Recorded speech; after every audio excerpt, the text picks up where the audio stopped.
The stars looked different from the bridge of the UES Ranger as it moved through the dark space near the Outer Rim territories. Captain Jake Morrison stood watching the display screens that showed nothing but empty space and distant suns. His ship was one of many that patrolled these far regions looking for trouble or anything unusual that might threaten human colonies. Jake had been doing this job for 8 years now, and most days were quiet. The Ranger was a good ship with a crew of 43 people who knew their work well. They spent their time checking on mining stations and watching for pirates who sometimes came this far out to avoid the larger fleet ships that stayed closer to Earth. Kelly Brooks sat at her station handling all the communications that came and went from the ship. She was young but very good at her job and could pick up signals that others might miss. Today she was listening to the usual chatter from mining crews and trade ships when something strange came through her equipment. The signal was different from anything she had heard before. It was very strong but seemed to come from incredibly far away. The language was not human and had a sound that made her feel worried even though she could not understand the words. "Captain Morrison, I'm getting something weird here," Kelly said. While adjusting her controls to get a clearer signal, Jake walked over to her station and listened to the strange sounds coming through the speakers. The voice seemed desperate and afraid even though they could not understand what it was saying. "How far away is this coming from?" Jake asked. Kelly checked her instruments twice before answering because she could not believe what they were telling her. "Sir, this signal is coming from the Kepler 442 system, which is over 1,200 light-years from here." Jake felt surprised because signals usually could not travel that far and still be so clear. Whatever was sending this message had very powerful equipment and was using a lot of energy to make sure it could be heard across such a huge distance. Lieutenant Commander Ryan Phillips came to the bridge when he heard about the strange signal. Ryan was the ship's expert on alien languages and had studied every known form of communication that humans had encountered. He listened to the signal for several minutes while making notes on his tablet. "This is definitely not from any species we have met before," Ryan said. "The structure is complex and they are using quantum encryption, which means they have very advanced technology." Jake ordered Kelly to record everything and try to boost the signal so they could hear it more clearly. As the message became stronger, they could hear that whoever was speaking sounded very scared and was asking for help. Ryan worked with the ship's computer to try translating small parts of the message. After an hour of work, he managed to understand a few words that made everyone on the bridge feel cold. "Captain, I can only translate pieces, but what I'm getting is very bad," Ryan said with worry in his voice.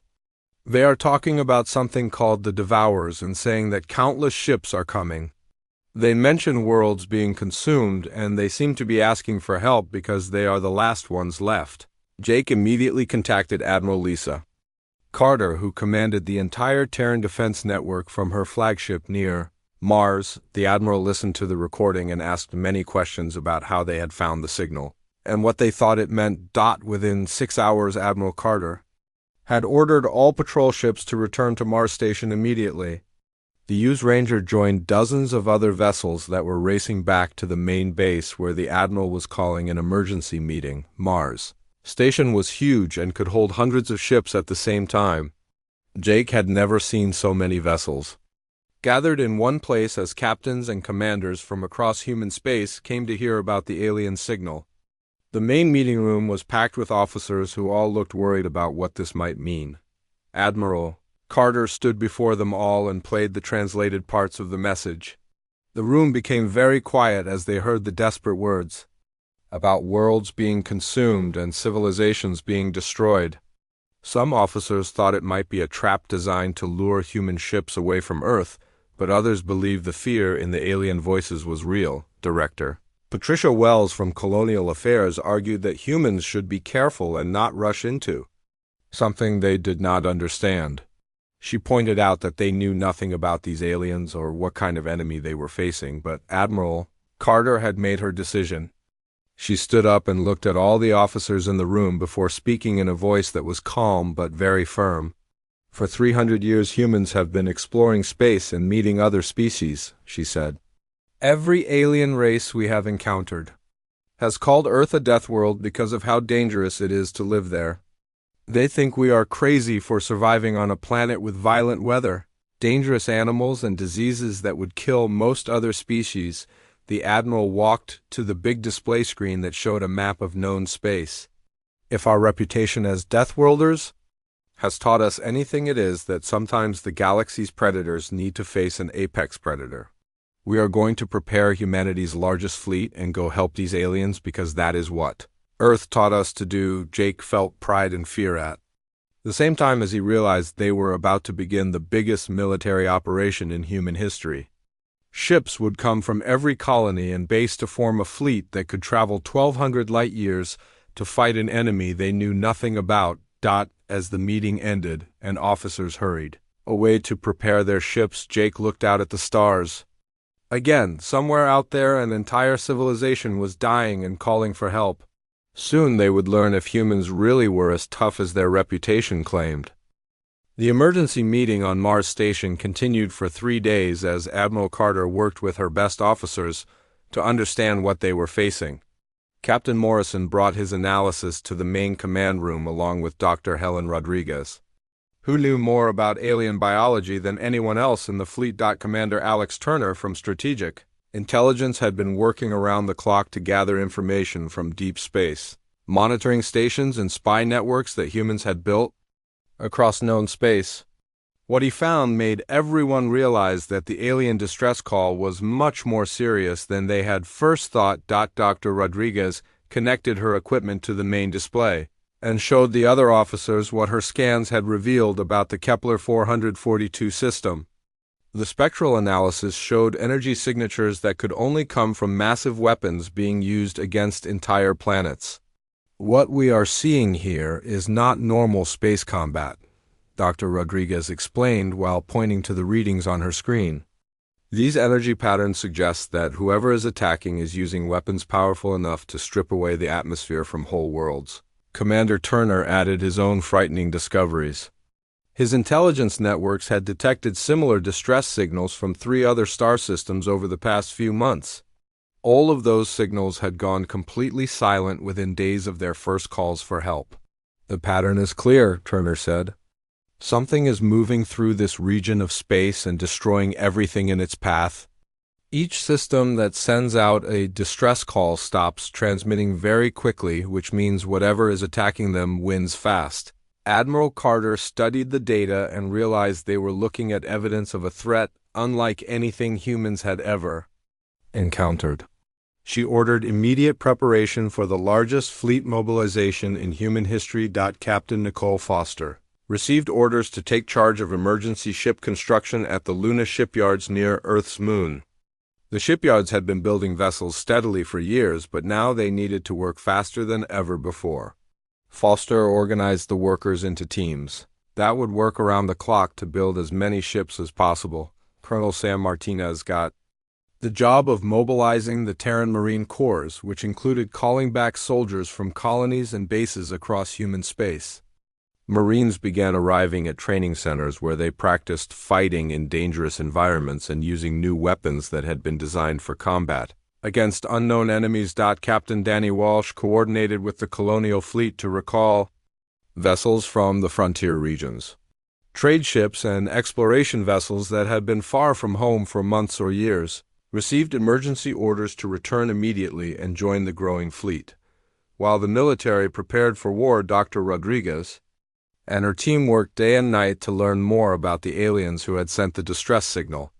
Ryan Phillips had been assigned to help with translation work, and together they made important progress in understanding the alien language. The species called themselves the Vethrani, and they had been sending detailed messages about their attackers for weeks before humans picked up their signal. As the translation software got better at understanding their language, more of their story became clear. The Vethrani described their enemies as something they called the Swarm. According to their messages, the Swarm was not just an army or fleet, but a hive-minded species that consumed entire worlds for resources. The aliens said that individual swarm creatures could not think for themselves, but were controlled by larger organisms that directed them like a living computer. What made the Vethrani Messages even more frightening was their claim that they had once been a powerful civilization that controlled hundreds of star systems. They had built great cities and explored much of their region of space before the swarm found them, and began systematically destroying everything they had built. The translated messages revealed that the swarm had already consumed most of the Vethrani worlds, and was now attacking their homeworld and the few remaining colonies. The aliens were not just asking for help, but warning that the swarm would eventually move beyond their territory and threaten other civilizations. Commander Turner made another disturbing discovery when he reviewed data from human deep space probes that had been sent out years earlier to explore distant regions. The probes had detected massive fleet movements in the direction of the Vethrani system, but at the time no one had understood what they were seeing. The evidence suggests this threat has been building for years, Turner reported to Admiral Carter. Our probes detected thousands of objects moving through space in formation, but we thought they might be asteroids or natural phenomena. Dr. Rodriguez analyzed the probe data and confirmed that the objects were definitely artificial vessels of enormous size. Some appeared to be larger than human cities and were traveling in coordinated groups that could only mean they were underintelligent. As more information came in about the size and scope of the threat, Admiral Carter knew she had to address the entire fleet. She called for all ship captains and senior officers to gather in the main assembly hall of Mars Station, standing before hundreds of officers from across human space. Admiral Carter spoke about humanity's responsibility to help other species and stand against threats that could eventually reach Earth. She reminded them that humans had survived on one of the most dangerous worlds in known space, and that this experience had made them uniquely qualified to fight enemies that other species could not handle. Every alien race we have met tells us that Earth is a death world, Admiral Carter said. They cannot understand how we survived on a planet with violent storms, deadly diseases, dangerous animals, and constant natural disasters. What they see as impossible, we see as normal life. The Admiral explained that this harsh upbringing had given humans advantages that other species did not have. Humans were used to adapting quickly to new threats, fighting in dangerous conditions, and never giving up even when facing impossible odds. The Vethrani are dying because they cannot fight an enemy like the swarm, she continued. But we are different. We know how to survive against predators because we have been doing it our entire history. Now it is time to show the galaxy what Earth's children can do. The fleet that assembled over the following weeks was the largest force humans had ever put together. Over 500 ships ranging from small fighters to massive dreadnoughts gathered near Mars as crews made final preparations for the long journey to the Vethrani system. The flagship for this mission would be the UES Vengeance, a dreadnought class vessel that had been built specifically for long-range combat operations. Admiral Carter would command the fleet from this ship while coordinating with captains like Morrison and Foster, who would lead smaller groups of vessels. As the final preparations were completed, and the fleet prepared to make the jump to hyperspace, Admiral Carter looked out at the assembled ships and felt both pride and fear. They were about to travel further from Earth than any human force had ever gone to fight an enemy they barely understood, but she knew they had no choice. Somewhere in the darkness, an entire civilization was calling for help, and Earth's children were the only ones tough enough to answer. The massive human fleet dropped out of hyperspace at the edge of the Kepler 442 system and immediately began scanning for signs of life or enemy activity. What they found was worse than anyone had imagined. Captain Morrison commanded the advance scout group that moved ahead of the main fleet to get the first look at what had happened to the Vethrani civilization. The system had 6 planets orbiting a yellow star similar to Earth's sun, but 4 of those worlds were now dead rocks floating in space. Morrison watched his display screens in horror as the scanners showed planets that had been completely stripped of their atmospheres and oceans. Where there should have been blue and green worlds with cities and forests, there were only gray balls of stone. Lieutenant Emma Price flew her reconnaissance fighter closer to one of the dead planets to get detailed scans. Her fighter was small, and fast, which made it perfect for getting close to dangerous areas without being easily detected. What she saw through her cockpit window made her feel sick. The planet's surface was covered with huge machines that looked like they were still eating away at the remaining rock and metal. These devices appeared to be alive in some way because they moved and grew as they consumed everything around them. Price realized that whatever had attacked the system was not just destroying worlds but harvesting them for raw materials. The two remaining planets in the system were still active but clearly under attack. The Vethrani homeworld was the larger of the two, and scanners showed massive explosions happening across its surface as the defenders tried to fight off the invasion. The smaller planet appeared to be a colony world that was also being consumed by the same living machines that had destroyed the other four worlds. Admiral Carter ordered the fleet to take defensive positions, while scout ships like Morrison's moved closer to assess the enemy forces. What they found orbiting the Vethrani homeworld was a fleet of vessels unlike anything humans had ever seen before. The enemy ships looked more like enormous living creatures than traditional spacecraft. They had curved organic shapes with surfaces that seemed to pulse and move like skin. Some were as large as human cities, while others were smaller, but moved in perfect coordination like a school of fish or a flock of birds. Commander Phillips studied the scanner data and realized these were the biomechanical ships that the Vethrani had described in their messages. The swarm was not just using biological technology, but appeared to be a civilization of living ships that could grow and reproduce like animals. Captain Foster brought her heavy cruiser U.S. Liberator closer to the homeworld while monitoring communications frequencies to listen for any surviving Vethrani. Her communications officer Kelly Brooks had been transferred to Foster's ship to help with this mission. Because of her skill at detecting weak signals, Brooks managed to pick up faint transmissions from the planet's surface that indicated there were still survivors hiding in underground shelters. The messages were desperate pleas for rescue and contained coordinates for locations where civilians were trapped by the ongoing battle. Admiral Carter made the decision to attempt a rescue mission even though it would mean taking human ships dangerously close to the swarm fleet. She ordered Captain Foster to lead a squadron of fast ships to the planet's surface while the main fleet provided covering fire. Major Kevin Clark commanded the Marine units that would actually go down to the planet and bring back survivors. His soldiers had trained for combat in hostile environments, but none of them had ever faced anything like what they were about to encounter. The rescue ships broke through the planet's atmosphere, while swarm vessels tried to intercept them. The enemy ships moved in ways that seemed impossible as they twisted and turned like living things rather than mechanical objects. Human pilots had to use all their skill to avoid the organic weapons that fired some kind of acid or biological material, instead of normal energy beams. Clark's Marines landed near the coordinates provided by the Vethrani survivors and immediately began searching for the hidden shelters. What they found were thousands of aliens who looked very different from humans but were clearly intelligent and civilized. The Vethrani were tall and thin with pale skin and large eyes that seemed designed for a world with less sunlight than Earth. They moved gracefully but appeared physically weak compared to humans. Many of them were injured and all of them seemed terrified by what had happened to their world. Clark's Marines worked quickly to load the survivors onto transport ships while fighting off small swarm creatures that had been left behind to hunt for any remaining Vethrani.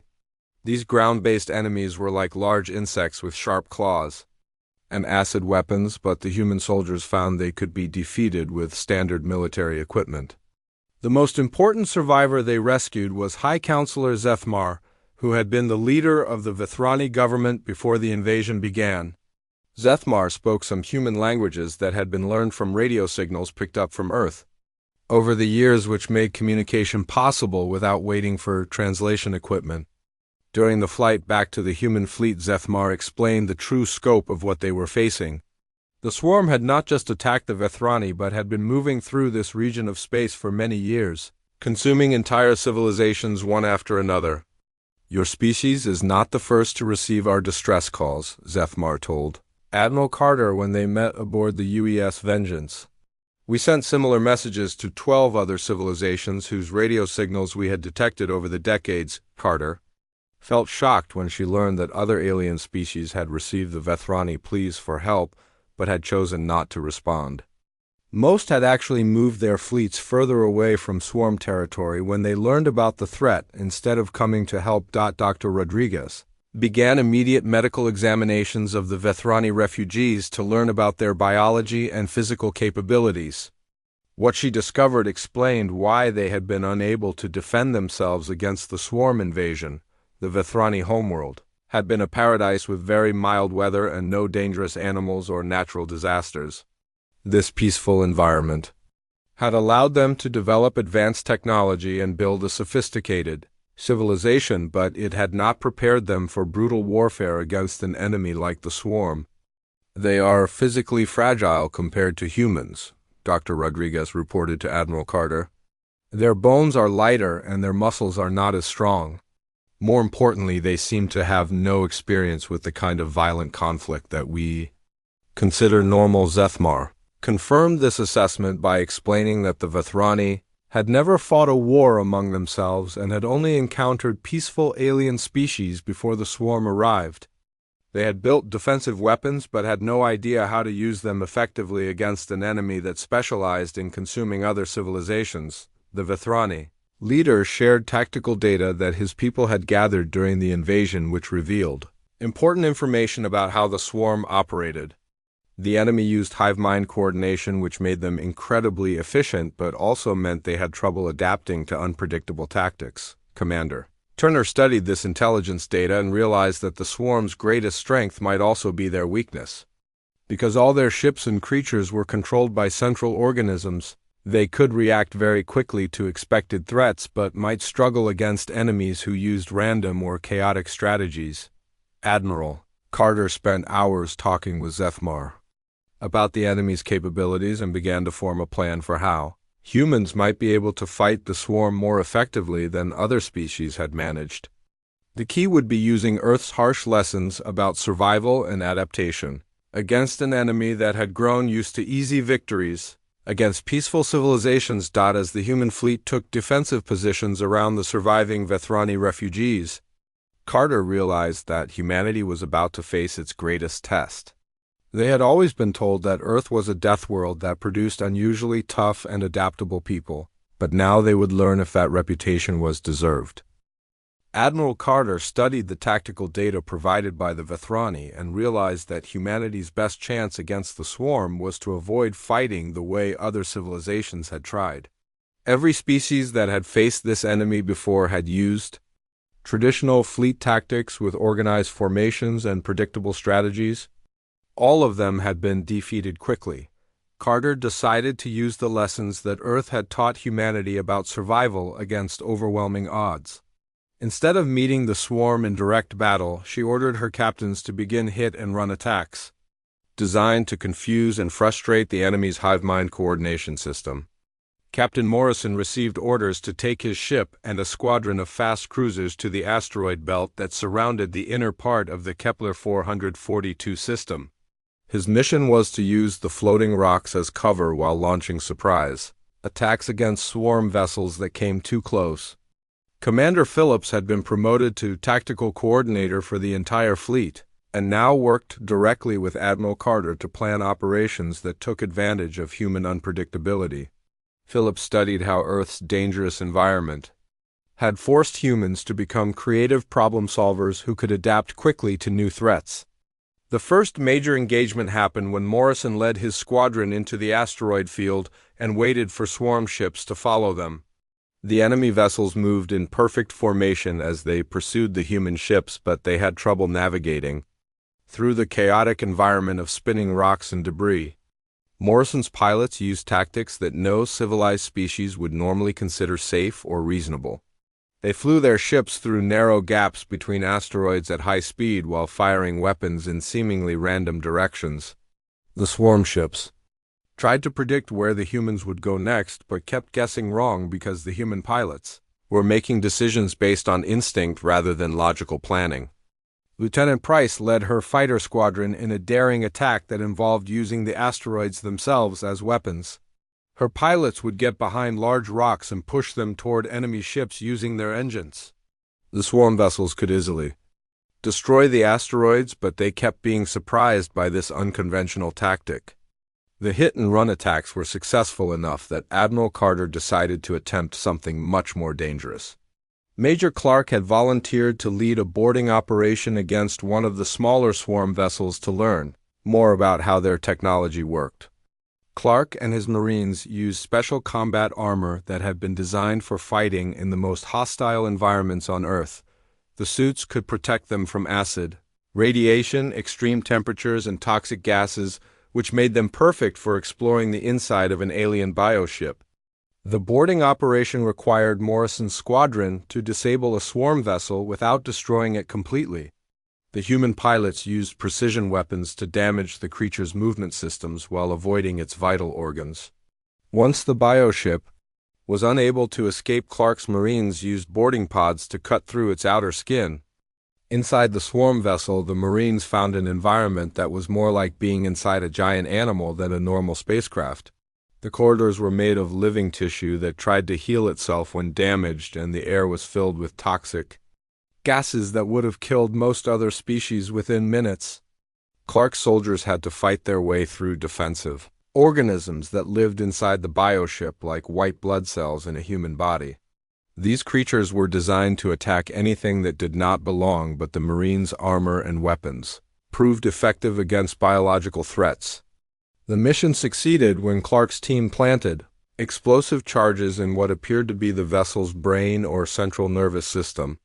When the charges detonated, the entire bioship died and began to drift through space like a dead whale.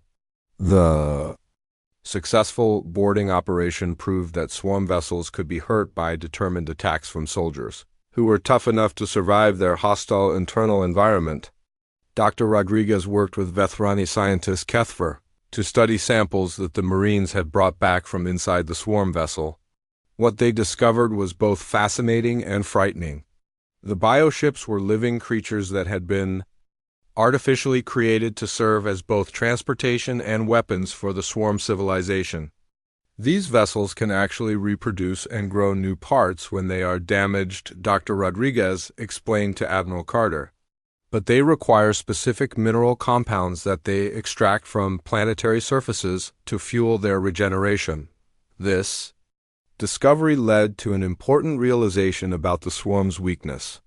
The enemy was incredibly powerful when fighting near planets that could provide the resources they needed, but they would be much weaker in environments like asteroid belts or the empty space between star systems.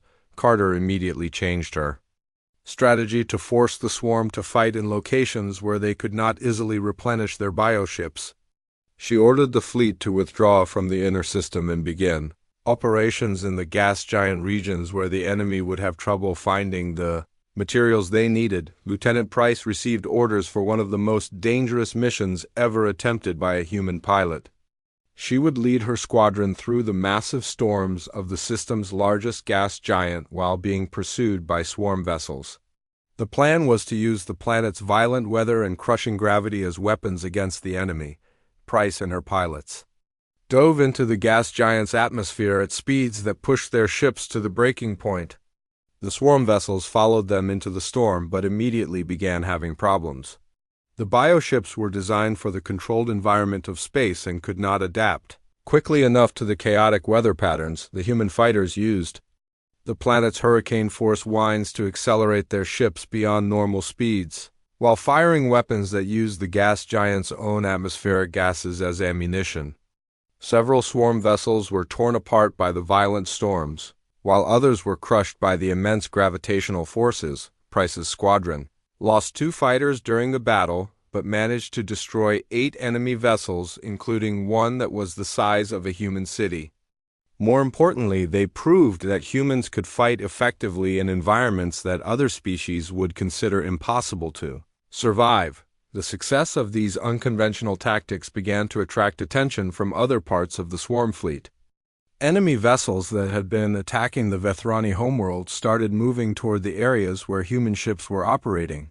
This gave the surviving aliens on the planet some relief, but it also meant that the main swarm force was now focusing on humanity. Commander Turner's intelligence networks detected massive movements within the enemy fleet as new types of bioships began arriving from deeper in swarm territory. These vessels appeared to have been modified specifically to counter the tactics that humans had been using successfully. "The swarm is adapting faster than we expected," Turner reported to Admiral Carter. "They are bringing in specialized vessels with improved armor and weapon systems, designed to fight in the environments we have been using as advantages." Carter realized that humanity's window of opportunity was closing. The swarm's hive mind was learning from each encounter and developing countermeasures for human tactics.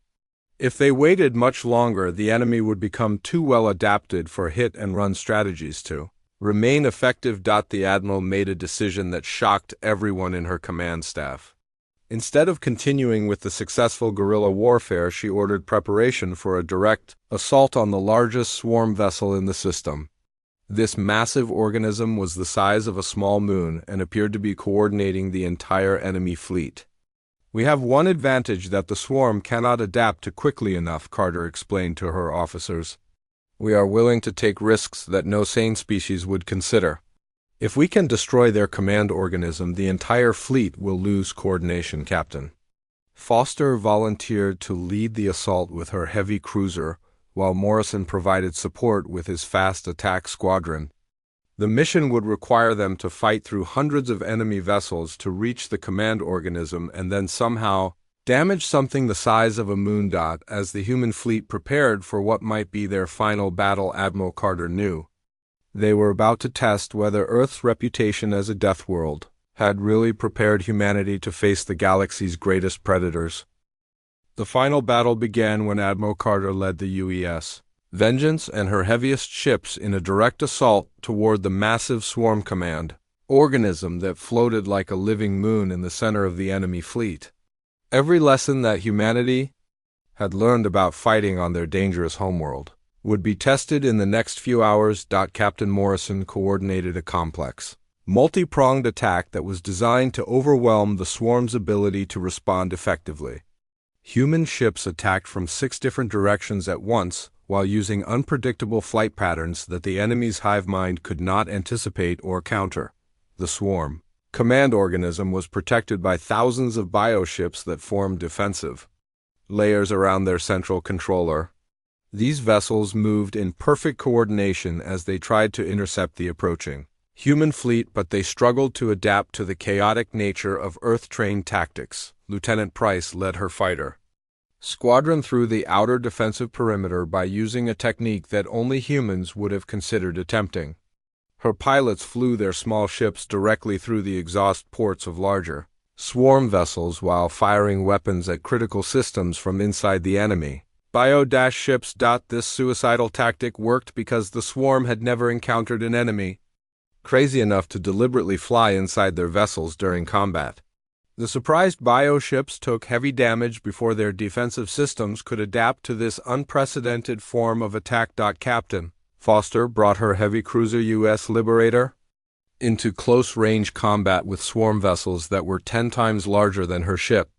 Her crew used tactics learned from studying Earth's most dangerous predators by targeting weak points and retreating before the enemy could bring their superior firepower to bear. The key to the entire operation was Colonel Martinez and his Marines, who had volunteered for the most dangerous mission in human history. Their job was to board the command organism itself and somehow destroy the creature's central nervous system from the inside. Martinez had studied the data that Major Clark's earlier boarding mission had provided and realized that the command organism would be like exploring the inside of a living planet. The environment would be so hostile that only humans with their robust immune systems and adaptability could survive long enough to complete the mission. The Marine boarding pods were launched when Foster's cruiser managed to get close enough to the command organism's surface. These heavily armored vehicles punched through the creature's outer skin, like bullets penetrating thick armor, while carrying Martinez and his best soldiers into the unknown interior. Inside the command organism, the Marines found themselves in a nightmare environment that was part spaceship and part living body. The corridors were made of pulsing tissue that reacted to their presence, while the air was filled with toxic gases and biological defenses that tried to kill anything that did not belong. Martinez's soldiers had to fight through waves of defensive organisms that were like a cross between white blood cells and attack dogs. These creatures were specifically designed to destroy intruders, but the Marines' Earth-developed armor and weapons proved effective against biological threats. The team moved deeper into the organism, following scanner readings that indicated where the central nervous system might be located. They had to cut through living walls and swim through pools of acid while being constantly attacked by the creature's immune system. Dr. Rodriguez had provided them with special explosives that were designed to disrupt biological neural networks. The charges would need to be placed directly against the command organism's brain tissue to be effective, which meant the Marines would have to reach the very center of the massive creature. Martinez and his soldiers fought for 3 hours through the hostile environment while the space battle raged outside. Many of his Marines were injured by the toxic atmosphere and biological attacks, but their Earth-trained toughness allowed them to keep moving when soldiers from other worlds would have died. When they finally reached the central chamber, Martinez found himself looking at something that was part computer and part living brain. The command organism's consciousness existed in a massive neural network that pulsed with electrical activity as it coordinated the entire swarm fleet. The Marine team placed their explosives while being attacked by the creature's final layer of defenses. These guardian organisms were larger and more dangerous than anything they had encountered, but Martinez's soldiers had been trained to fight Earth's most deadly predators, and they refused to retreat. When the explosives detonated, the effect was immediate and dramatic. The command organism's death scream could be heard across space as its neural network collapsed and stopped sending orders to the swarm fleet. Within minutes, thousands of bioships began acting without coordination. Captain Morrison watched in amazement as the perfectly organized enemy fleet suddenly fell apart. Individual swarm vessels started attacking each other or fleeing in random directions as they lost the central intelligence that had been controlling their actions. Admiral Carter ordered her ships to begin hunting down the confused and scattered enemy vessels. Without their hive mind coordination, the bioships were much easier targets, and human pilots quickly gained the upper hand in combat. Captain Foster led the cleanup operation with ruthless efficiency as her squadron destroyed fleeing swarm vessels before they could escape the system. The battle that had seemed impossible to win suddenly became a one-sided victory for humanity.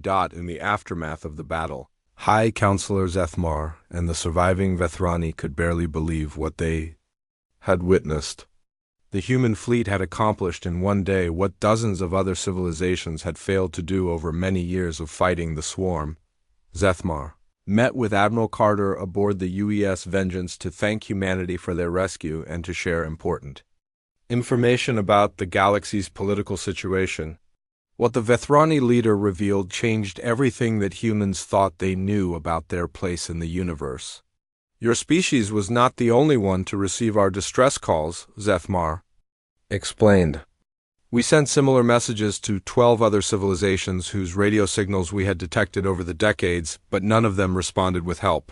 Carter learned that most alien species had actually retreated further from swarm territory when they learned about the threat instead of coming to fight. Some civilizations had even moved their entire populations to more distant star systems to avoid any possibility of encountering the enemy. We did not understand why no one would help us until we saw humans fight, Zethmar continued. Your people do things that other species consider impossible or insane. You attack when others retreat, and you survive in conditions that would kill most civilized beings. Dr. Rodriguez established medical and scientific exchange programs with the Vethrani, while learning about the physical differences that made humans unique among galactic civilizations. Earth's harsh environment had produced people who were stronger, more adaptable, and more willing to take risks than most other intelligent species. Commander Turner began organizing intelligence networks to monitor for other galactic threats now that humanity had proven they could handle problems that other civilizations could not face. The Terran fleet's victory against the swarm had attracted attention from across the galaxy. Within weeks of the battle, dozens of alien civilizations began sending diplomatic messages to Earth requesting contact and alliance agreements. Species that had never acknowledged human existence suddenly wanted to establish trade relationships and mutual defense treaties. Admiral Carter addressed her fleet one final time before they began the journey back to Earth. She acknowledged that humanity's role in the galaxy had changed forever and that they could no longer think of themselves as just another species trying to survive in space. We have become something that other civilizations call when the unthinkable threatens their existence, Carter told her officers. Earth may have been a harsh teacher, but it produced students who are ready to defend those who cannot defend themselves. Captain Morrison received new orders to command the UES Explorer on a mission to contact other civilizations that the swarm had threatened. Human ships would now patrol vast regions of space to watch for threats that other species could not handle. The story concluded with construction beginning on a new class of vessels called Guardian-class mobile defense platforms. These ships were designed specifically for rapid response to galactic emergencies and would carry the best equipment that human engineers could build. As the fleet dispersed to establish protective patrols throughout the region, Admiral Carter looked out at the stars one last time and realized that humanity's greatest adventures were just beginning. Earth had been a dangerous world that taught hard lessons, but those lessons had prepared its children to become the galaxy's protectors.